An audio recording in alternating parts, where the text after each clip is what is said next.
Mariam. Yes, I am a woman, you can tell.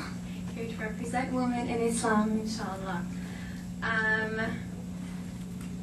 Forgive me if I completely butcher this topic and the time constraints. It's such a beautiful, vast topic that I don't know how I can do any justice to it in like 5-10 minutes, but hopefully I'll pretend not to say Mohammed give me the time indicators and go off my limits and take advantage of this time.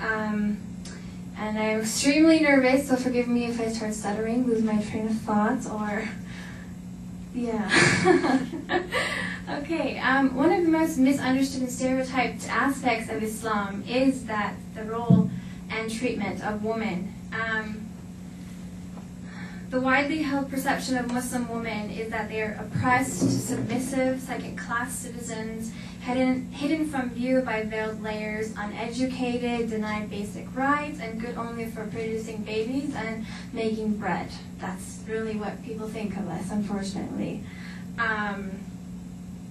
These common stereotypes, though, stem from a combination of practices in Muslim countries that are based on cultural interpretations of Islam and not the fundamental teachings of Islam. For example, in Saudi Arabia, women are not allowed to drive, and this has no intellectual basis at all in Islam. So, a second source of negative perceptions I'm sure we're all very familiar with is Hollywood. The media tend to pick and choose and portray us in negative ways that ultimately form the majority of us.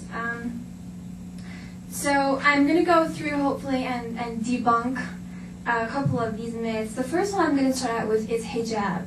Is the head covering, as you can tell, that I have on, and a couple other women in the back. I hate saying in the back because then you guys think I'm come to the front, so they won't think that. I'm so proud. Here they go.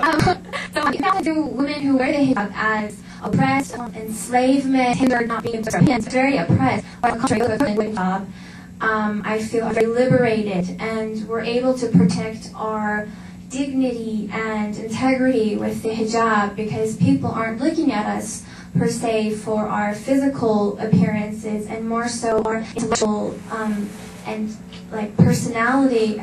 It's such a beautiful thing because you find yourself powered with so much dignity, and you walk around and receive nothing but respect from others. And especially in the West, where clothing is oftentimes very minimal, it's funny when you hear Westerners call us oppressed, because for majority of Muslims, oppression is when women's bodies are being used as objects, and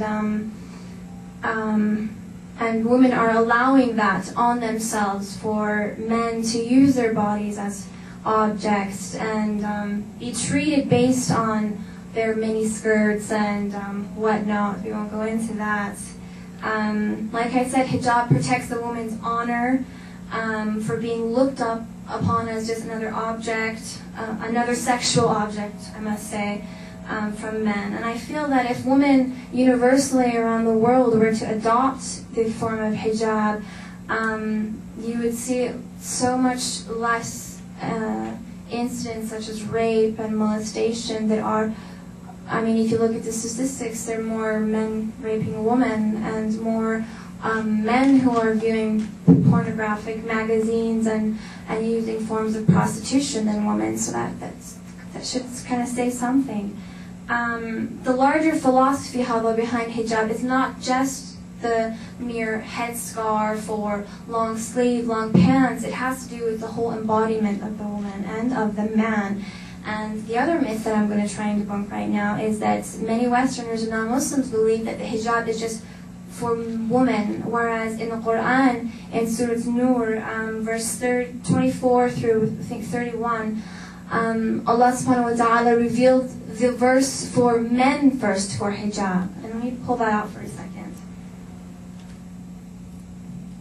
It says here in Surah Nur, ayah 30, Say to the believing men, this is the first verse of hijab, for men. Say to the believing men that they should lower their gaze and guard their modesty. That will make for greater purity for them, and Allah is well acquainted with all that they do. And then Allah subhanahu wa ta'ala reveals the verse for women. And say to the believing women that they should lower their gaze and guard their modesty. And it goes so on and so forth, and you can look that up later. For those of you who are taking notes, it's Surah 24, Al-Nur, Ayah 30. Starts at Ayah 30. And there are the requirements of the modest dress and hijab differ between the sexes due to the obvious fundamental biological distinctions between men and women.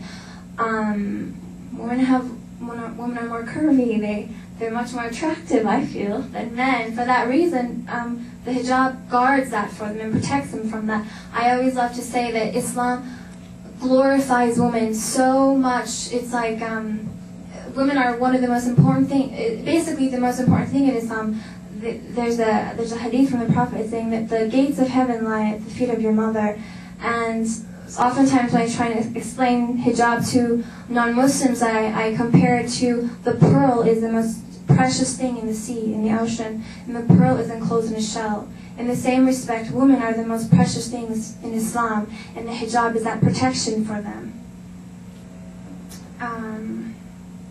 The next myth I'm going to debunk, or try and debunk, is the equality in faith amongst men and women. Many feel that women are inferior to men and that Islam does not distribute, there's no equality, whereas if you look at verse 35 in chapter 33, verse 35, the definition of righteousness for men and women, I'll just read it for you real quick. For Muslim men and women, for believing men and women, for devout men and women, for true men and women, for men and women who are patient and constant, for men and women who are humble themselves, for men and women who give in charity, for men and women who fast, for men and women who guard their chastity, and for men and women who engage in God's praise. For them has God prepared forgiveness and great reward. If you look deeply into this ayah, you'll see that there's actually 11 characteristics attributed to men and women. Throughout the Quran, Allah subhanahu wa ta'ala uses the feminine and the masculine to show that men and women are equal. They're both required to have faith, be devout and true, have patience, humility, give charity, fast, guard their chastity. Not just one woman as commonly perceived. Yeah, I'm losing my train of thought. That nervousness is getting to me right now. The next is